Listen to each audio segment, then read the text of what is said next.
حکیم کا سفر۔ کئی سال پہلے کا ذکر ہے کہ پرانے زمانے میں ایک باپ اور اس کے بیٹے نے سفر کا ارادہ کیا، حلال کی روزی کمانے اور دنیا کے حالات دیکھنے کا سفر۔ لیکن بالکل اسی دن جب انہوں نے گھر سے روانہ ہونا تھا، بیٹے نے سفر کا ارادہ ترک کر دیا اور کہنے لگا، ابا جان، میں اس سفر کے منافع سے دستبردار ہوتا ہوں، آپ اکیلے ہی جائیں، میں اسی جگہ اور اپنے ملک میں کام کروں گا اور کوئی ہنر سیکھ کر مزدوری کروں گا تاکہ آپ کی غیر موجودگی میں گھر کے اخراجات پورے کر سکوں۔ باپ کو اپنے بیٹے سے ایسی توقع نہ تھی۔ وہ حیران ہو کر کہنے لگا، آخر کیوں؟ اس سے بہتر کیا ہوگا کہ اپنے باپ کے شریک سفر بنو۔ میں تمہیں دیکھی اور سنی ہوئی باتیں بتاؤں گا اور اپنی زندگی میں جتنے رنج و مصائب برداشت کیے ہیں اسی سفر میں اور تھوڑے عرصے میں تمہیں سناؤں گا۔ اس کے علاوہ تم کوئی ہنر نہیں جانتے اور اس شہر میں ایسا کوئی کام نہیں ہے کہ تم کر سکو اور تمہاری مشکل کی گرہ کھل سکے۔ بیٹے نے شرمندگی سے سر جھکا رکھا تھا، اس لیے کچھ دیر کے بعد کہا، ابا جان، آپ درست کہتے ہیں، اللہ تعالیٰ سے کوئی بات چھپی نہیں ہے، اس لیے آپ سے کیا چھپاؤں۔ مجھے دریا کے سفر سے خوف آتا ہے، اگر آپ کو منظور ہو تو یہ سفر خشکی کے راستے طے کریں، تب ہم اسی قافلے کے ہمراہ چل پڑیں گے جو کل یہاں سے روانہ ہوگا اور ہمیں کسی خطرے کا سامنا بھی نہ کرنا پڑے گا۔ باپ اپنے بیٹے کی باتوں سے اور بھی غمگین ہو گیا اور کہنے لگا، تمہیں کس نے کہا ہے کہ خشکی کے سفر میں کوئی خطرہ نہیں ہوتا؟ خشکی میں ڈاکو گھات میں بیٹھے ہوتے ہیں، گرد و غبار کا طوفان گھیر لیتا ہے، پہاڑوں اور صحراؤں کے درندے انسان کی تلاش میں رہتے ہیں، لیکن دریا کے سفر میں کوئی خطرہ اور حادثہ نہیں ہوتا۔ باپ کی موتیوں جیسی قیمتی باتوں کا بیٹے پر کوئی اثر نہ ہوا۔ اس نے دونوں پاؤں ایک ہی جوتے میں ڈال رکھے تھے اور طے کر لیا تھا کہ اگر سفر پر جاؤں گا تو صرف خشکی کے راستے سے، اس لیے کہ دریا کے سفر میں آرام و سکون چھن جاتا ہے اور روشن اور چمکیلا دن بھی آنکھوں کے سامنے تیرہ تار بن جاتا ہے۔ باپ نے بیٹے کے ارادے سے عاجز ہو کر غمگین ہو کر اپنے رشتہ داروں اور دوستوں کے پاس جانے کا رخ کیا اور اس نے درخواست کی کہ اس کے بیٹے کو نصیحت کریں تاکہ شیطان کی سواری سے نیچے اتر آئے، لیکن بیٹے کی بات وہی تھی جو پہلے تھی۔ باپ نے جب یہ صورتحال دیکھی تو اپنے شہر کے ایک بزرگ اور دانا حکیم کے پاس گیا جو اپنی ذہانت، علم اور تجربے کی بدولت شہر کے خاص و عام کا منظور نظر تھا، اور جو لوگ پریشان اور لاچار ہوتے تو اس سے مشورہ لیتے اور اس پر عمل کرتے۔ حکیم نے جب باپ کی باتیں سنی تو کہنے لگا، دریا کے سفر پر جانا یا نہ جانا تمہارے بیٹے کے لیے ضروری نہیں ہے۔ یہ بھی ممکن ہے کہ خشکی کے تھوڑے یا زیادہ دن کے سفر سے تم اپنی منزل مقصود پر پہنچ سکتے ہو، اور جس چیز کا تمہارے بیٹے کے لیے جاننا ضروری ہے وہ اس سے غافل ہے، اور وہ چیز یہ ہے کہ ہم سب کی موت اور زندگی اللہ تعالیٰ کے قبضۂ قدرت میں ہے۔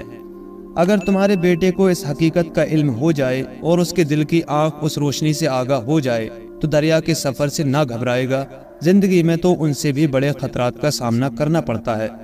اب جاؤ اور اسے آج ہی میرے پاس لے آؤ تاکہ اسے ایک حکایت سناؤں، ایسی حکایت جو قابل شنید بھی ہے اور قابل عبرت بھی۔ باپ نے جب حکایت کا نام سنا تو کہنے لگا، جناب حکیم صاحب، آپ مجھے یہ حکایت سنا دیں تاکہ گھر جا کر اپنے بیٹے کو سنا دوں۔ حکیم نے کہا، اس کا کوئی فائدہ نہیں ہے، بہتر ہے کہ اپنے بیٹے کو یہاں لے آؤ تاکہ وہ میری زبانی خود سن لے اور اس پر کوئی اثر بھی ہو۔ باپ نے حکیم کی بات تسلیم کر لی اور بیٹے کو حکیم کے پاس لے آیا۔ حکیم نے پہلے تو اسے اللہ تعالیٰ کی وحدانیت کی چند باتیں بتائیں، پھر ایمان کی تعریف کی اور کہا کہ ہم سب کی موت اور زندگی اللہ تعالیٰ کے قبضۂ قدرت میں ہے۔ پھر اپنی حکایت کچھ اس طرح شروع کی، میرے بیٹے، کئی سال پہلے میری جوانی کے دنوں کا ذکر ہے کہ اتفاق سے مجھے دریا کا سفر اختیار کرنا پڑا۔ اگر تم سچ پوچھتے ہو تو میں بھی تمہاری طرح دریا کے سفر سے خوف زدہ تھا اور سمجھتا تھا کہ ہر لحظ دہاڑتی ہوئی موجیں اپنا منہ کھول لیں گی اور مجھے اپنے ساتھ بہا کر لے جائیں گی، اور دنیا میں میرا کوئی نشان بھی نہ بچے گا، بلکہ میرا گوشت اور ڈھانچہ دریائی جانوروں کی خوراک بن جائے گا۔ اس سفر میں میرا ایک ہم سفر ایسا بھی تھا جو نہایت تجربے کار تھا، اور اس نے کئی مرتبہ دریا کا سفر کیا تھا، اس لیے اس نے رستے میں مجھے کئی قصے کہانیاں سنائے تھے۔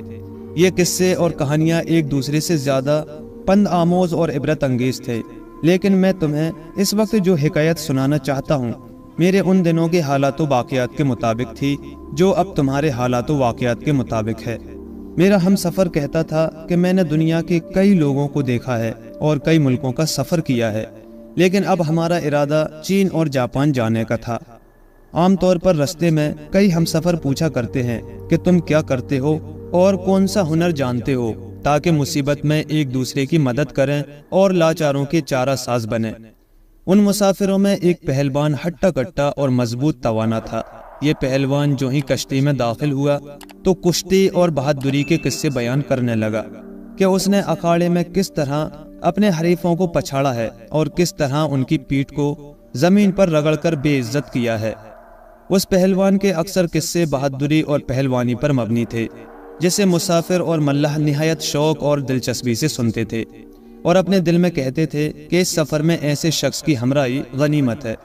انہیں معلوم تھا کہ اگر ضرورت محسوس ہوئی اور کوئی حادثہ پیش آیا تو اس پہلوان کے زور بازو سے نجات پا لیں گے۔ ہم چند دنوں سے سفر میں تھے اور جس طرح ضروری تھا موافق ہوائیں ابھی تک نہ چلی تھی اور کشتی نہایت سست رفتاری سے چل رہی تھی، اس لیے سب مسافر خدا خدا کر رہے تھے تاکہ موافق ہوائیں چلیں اور ہمارا سفر جلد ختم ہو۔ آخرکار اللہ تعالیٰ کے بندوں کی دعائیں قبول ہوئیں اور موافق ہوائیں چلنے لگیں اور کشتی اور اس کے مسافروں نے سکوت سے نجات حاصل کر لی اور مسافروں کے دلوں میں خوشی کی موجیں دم مارنے لگیں اور انہیں امید لگ گئی کہ بہت جلد کنارے پر پہنچ جائیں گے۔ لیکن یہ خوشی کے لمحات زیادہ دیر تک قائم نہ رہے۔ کشتی کا ایک تختہ ٹوٹ گیا تھا، مستول بھی گر پڑا تھا اور بادبان کا کپڑا بھی الجھ گیا تھا۔ ہر چھوٹے بڑے مسافر کے دل میں حسرت و یاس چھا گئی تھی اور اللہ تعالیٰ سے اپنی نجات کی دعائیں مانگ رہے تھے۔ قصہ مختصر، اہل کشتی پریشان اور ہراسان تھے، اس لیے ملح کے پاس گئے اور اس سے پوچھا کہ ہم کیا کریں تاکہ طوفان سے بچ سکیں۔ ملح نے کہا، اس کا علاج خود تمہارے پاس ہے۔ اگر ہمت کرو اور مستول کو اٹھا کر سیدھا کر دو تو دوبارہ اس پر بادبان باندھ دیا جائے گا، پھر اپنا سفر جاری رکھ سکیں گے۔ اس کے بغیر کوئی چارہ نہیں ہے، معلوم نہیں ہماری قسمت میں کیا لکھا ہے۔ مسافر تو پہلے ہی پریشان تھے، لیکن ملح کی باتوں سے ان پر مزید پریشانی چھا گئی اور اس پریشانی میں ہر ایک مسافر نے کوئی نہ کوئی تجویز پیش کی اور کچھ نہ کچھ کہنے سننے لگا۔ لیکن ملح نے کہا کہ صرف باتوں اور تجویز سے کوئی نتیجہ نہیں نکلے گا، اس لیے جو شخص کوئی کام کر سکتا ہے تو آگے آئے۔ ملح کی باتیں سن کر سب مسافر پیچھے چلے گئے اور جو شخص باقی رہا وہی پہلوان تھا۔ پہلوان نے اس وقت تک اپنی بہادری کے صرف قصے سنائے تھے، لیکن اب وہ آگے بڑھا اور اکیلا ہی کشتی کا وزنی مستول اٹھا کر اپنی جگہ پر کھڑا کر دیا۔ پھر ملاحوں اور مسافروں سے کہنے لگا، اب جلدی کرو اور بادبان کو سیدھا کر کے اس پر باندھ دو۔ ملاح حیرت زدہ تھے، لیکن پہلوان کی بہادری دیکھ کر جوش میں آئے اور مستول کو مزید سہارا دیا اور بادبان کو سیدھا کر کے پہلے تو اس پر بانس لپیٹے اور پھر مستول سے باندھ دیا اور کشتی دوبارہ تیزی سے اپنے سفر پر روانہ ہو گئی۔ اس واقعے کے بعد پہلوان ہر خاص و عام کا محبوب بن گیا اور مسافر اس کے گرد جمع ہو گئے۔ ان کے پاس کھانے پینے کا جتنا ذخیرہ تھا پہلوان کی خدمت میں پیش کرتے رہے تاکہ پھر کسی مشکل کا سامنا ہو تو ان کے کام آئے۔ قصہ مختصر، چند دن اور اسی طرح گزر گئے۔ مجلسیں اور محفلیں برپا ہوتی رہیں اور پہلوان کی زور آزمائی کے چرچے بیان ہوتے رہے۔ لیکن اچانک ایک رات موسم تاریک ہو گیا، تیز ہوائیں چلنے لگیں اور کچھ دیر نہ گزری کہ پرسکون دریا میں بلند و بالا موجیں اٹھنے لگیں اور گزشتہ سفر کا شہد بھی تمام مسافروں کے حلق میں کڑوا ہو گیا۔ جب یہ حالت ہوئی تو ہر شخص کسی نہ کسی کونے میں سکڑ کر بیٹھ گیا۔ مسافروں نے نہایت عاجزی سے اپنے ہاتھ اٹھائے اور اللہ تعالیٰ کی مدد مانگنے لگے۔ ملح اور اس کے مددگاروں ہر چند کوشش کی کہ کشتی کو سنبھال لیں اور اسے ڈوبنے سے بچائیں، اور مسافروں سے بھی درخواست کرتے رہے کہ اپنی اپنی جگہ پر بیٹھے رہیں تاکہ کشتی ادھر ادھر نہ جھکنے پائے۔ اس دوران سب سے پہلے جو شخص عرشے پر پہنچا اور کسی چیز سے نہ ڈرا وہی پہلوان تھا۔ پہلوان کو اپنے زور بازو پر پورا اعتماد تھا اور وہ حالات کا جائزہ لینے کے لیے عرشے پر جانے کی سیڑھیاں فلانگ رہا تھا کہ اچانک پہاڑ جیسی ایک موج ابھری اور کشتی سے ٹکرا گئی۔ کشتی اپنی جگہ سے اچھلی اور دوبارہ چیختی چلاتی موجوں پر آ کر سنبھل گئی۔ اگرچہ چند لحظ پہلے کی نسبت دریا کی موجوں میں قدرے کمی آ گئی تھی، لیکن جس وقت ملاحوں نے عرشے کی طرف نظریں اٹھائیں اور پہلوان کو پکارتے ہوئے آوازیں دی تو اس کا کہیں بھی نام و نشان نہ تھا۔ جب یہ خبر مسافروں کے کان میں پہنچی تو غمگین اور افسردہ ہو گئے۔ اس نوجوان ہمت پہلوان نے ایک مرتبہ ان کی مشکل حل کی تھی اور ان کی جان بچائی تھی۔ ملاح نے اپنے ساتھیوں کو دیکھا اور کہا، جلدی کرو اور امدادی کشتیاں دریا میں ڈال دو اور اس بہادر پہلوان کو دریا میں تلاش کرو اور اس کی جان بچاؤ۔ اس کشتی میں چند مسافر ایسے بھی تھے جنہیں دوسروں کے مقابلے میں اپنی جان پیاری تھی، اس لیے ملاح کی مخالفت کرتے ہوئے کہنے لگے، صرف ایک شخص کی خاطر اپنا کام نہ روکو اور کشتی اور مسافروں کی حفاظت کرو۔ اگر امدادی کشتی میں مددگار ملاح بھی یہاں سے چلے گئے تو ان طوفانی موجوں سے تم اکیلے نمرود آزما نہ ہو سکو گے اور ہماری ہلاکت کا سبب بنو گے۔ لیکن اس کے برعکس اکثر مسافروں نے ملاح کی کوشش کو سراہا اور درخواست کی کہ جہاں تک ممکن ہو ہمت سے کام لو، شاید پہلوان کی جان بچ جائے اور وہ قرض جو پہلوان کا ہم پر واجب ہے ادا ہو سکے۔ ملاحوں نے امدادی کشتی دریا میں ڈال دی اور تاریک اور طوفانی رات میں دریا میں چھلانگیں لگا دیں تاکہ موت سے لڑنے والے پہلوان کی زندگی بچائی جا سکے۔ اب مسافروں کو دو پریشانیاں تھیں، پہلی یہ کہ طوفان زوروں پر تھا اور کشتی دریا کی مطلع تم موجوں پر بغیر کسی سہارے کے چل رہی تھی، اور دوسری پریشانی یہ تھی کہ امدادی کشتی میں جانے والے ملاح اور ڈوبنے والا پہلوان معلوم نہیں کہاں ہوں گے اور انہیں کن مصائب کا سامنا کرنا ہوگا۔ اس حالت میں رات کا آدھا حصہ گزر گیا تھا اور کالے بادلوں نے آسمان کو چھپا لیا تھا، جس کی وجہ سے امدادی کشتی کو دیکھنا بہت مشکل تھا۔ امدادی کشتی ہچکولے کھاتی ہوئی چل رہی تھی اور ساتھ ہی کشتی کے مسافر اپنی اور دوسروں کی سلامتی کی دعائیں مانگ رہے تھے، لیکن ان کی حالت بالکل اس انسان کی طرح تھی جو صرف مصیبت میں اللہ تعالیٰ کو یاد کرتا ہے۔ جب کافی دیر گزر گئی تو اچانک عرشے سے ملاح کی آوازیں بلند ہوئیں جو کہہ رہا تھا، امدادی کشتی کے ملاح آ گئے ہیں اور انہوں نے پہلوان کو بچا لیا ہے۔ اس خبر سے مسافروں میں نئی زندگی آ گئی اور اندھیرے میں بھی ان کے ہونٹوں پر خوشی کے آثار دکھائی دینے لگے، اور جس غم و اندوہ نے انہیں چند لمحات پہلے گھیر رکھا تھا اس سے نجات حاصل کر لی۔ ابھی وہ اسی سوچ میں تھے کہ دریا میں سکون و قرار آ گیا اور کشتی سے چابک کی طرح ٹکرانے والی موجوں کا کہیں نام و نشان بھی نہ رہا، لیکن ابھی تک آسمان پر سیاہ بادل چھائے تھے۔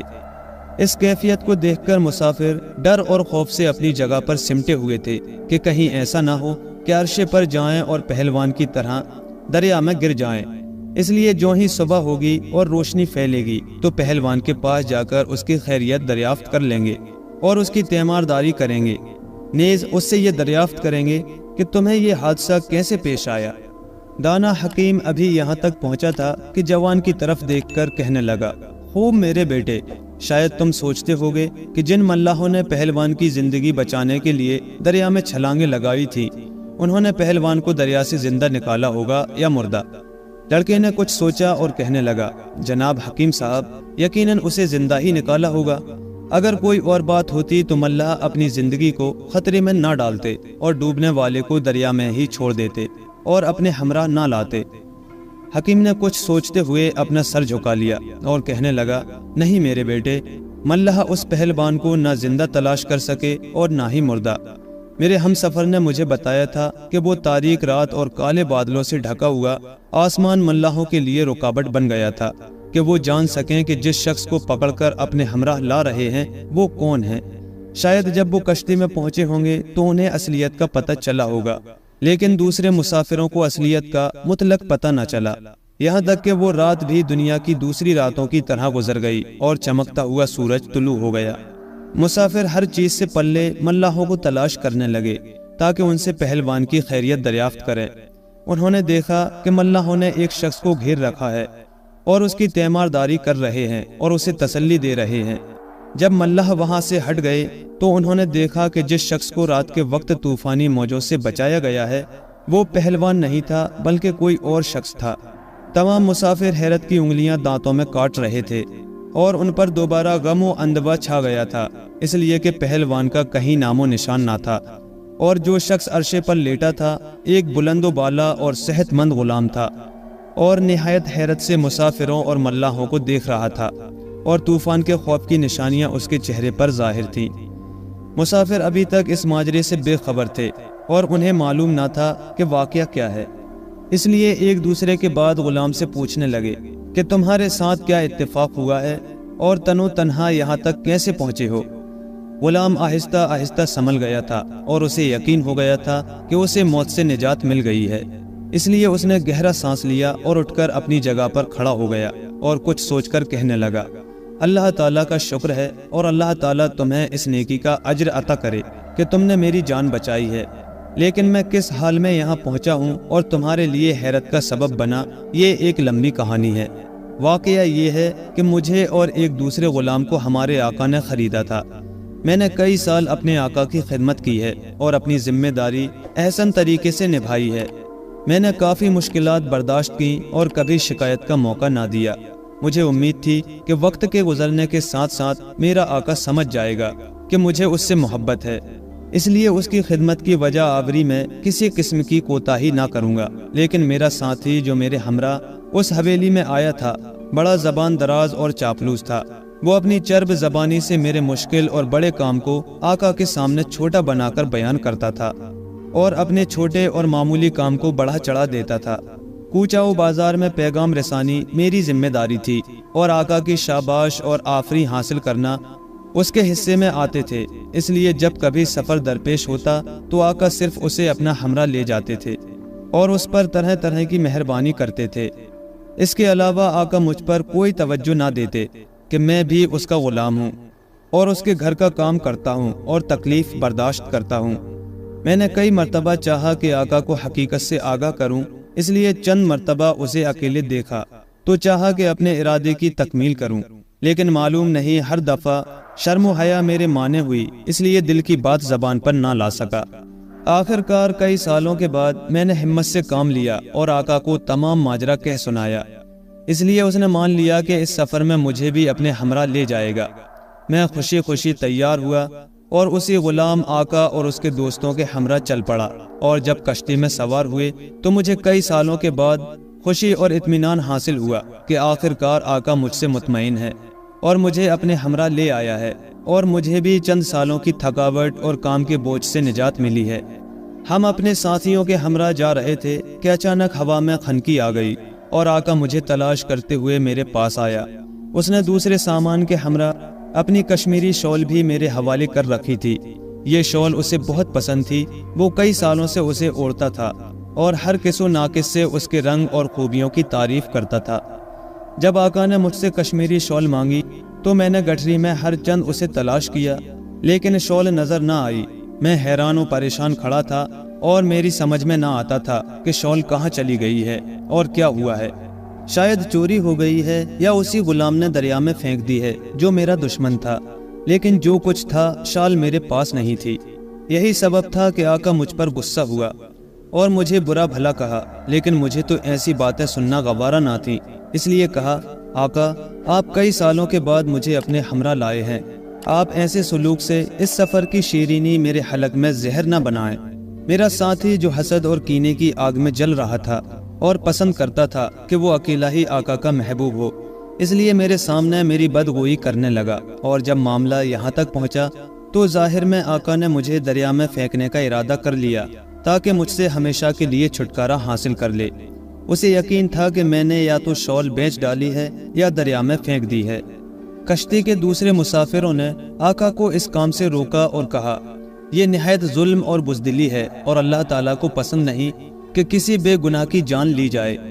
آخر کار کافی اصرار کے بعد آقا نے فیصلہ کیا کہ مجھے تختے کے ایک ٹکڑے کے ساتھ باندھ کر دریا میں ڈال دیا جائے، پھر مجھے یا تو نجات مل جائے گی یا دریا میں غرق ہو کر مر جاؤں گا۔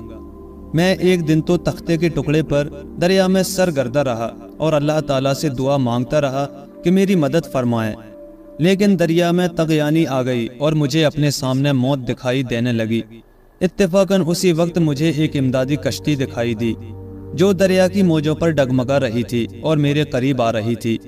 مجھے یقین نہ تھا کہ کوئی شخص اس کشتی سے نکل کر میری نجات کا سبب بنے گا، یہاں تک کہ کشتی میرے قریب پہنچ گئی اور ملاحوں نے مجھے تختے سے اٹھا کر کشتی میں سوار کر لیا۔ اب میں اس نتیجے پر پہنچ گیا ہوں کہ یہ اللہ تعالیٰ کی مرضی تھی کہ میں آقا کی حویلی سے نکل کر آسودہ حال ہو گیا ہوں۔ میرے دوستو، جب حکایت یہاں پہنچی تو حکیم خاموش ہو گیا اور جوان سے پوچھنے لگا، میرے بیٹے اب بتاؤ تاکہ مجھے معلوم ہو کہ تم دریا کے سفر سے پھر خوف زدہ ہو۔ یقین کرو کہ کوئی آسائش بغیر سختی کے نہیں ملتی، اور اس بات کا امکان ہوتا ہے کہ ہر سفر میں کسی نہ کسی خطرے کا سامنا کرنا پڑے، لیکن اچھی طرح سنو کہ موت اور حیات اللہ تعالیٰ کے قبضہ قدرت میں ہے۔ اور اس کی مثال یہ ہے کہ جوان اور بہادر پہلوان تو دریا میں ڈوب گیا، لیکن بے یار و مددگار غلام دریا کی بفرتی موجوں سے زندہ و سلامت باہر نکل آیا اور نجات پائی۔ اس لیے اب مجھے صاف صاف بتاؤ کہ اپنے باپ کے ہمراہ کل سفر پر جانے کے لیے تیار ہو۔ نوجوان اپنے باپ کے ہمراہ دریا کے سفر پر روانہ ہو گیا، اور حکیم کی حکایت کے مطابق زاد راہ اور توشائے سفر اس کے پاس فراواں تھا، اس لیے کہ وہ حلال کی روزی اور تجربہ حاصل کرنا چاہتا تھا۔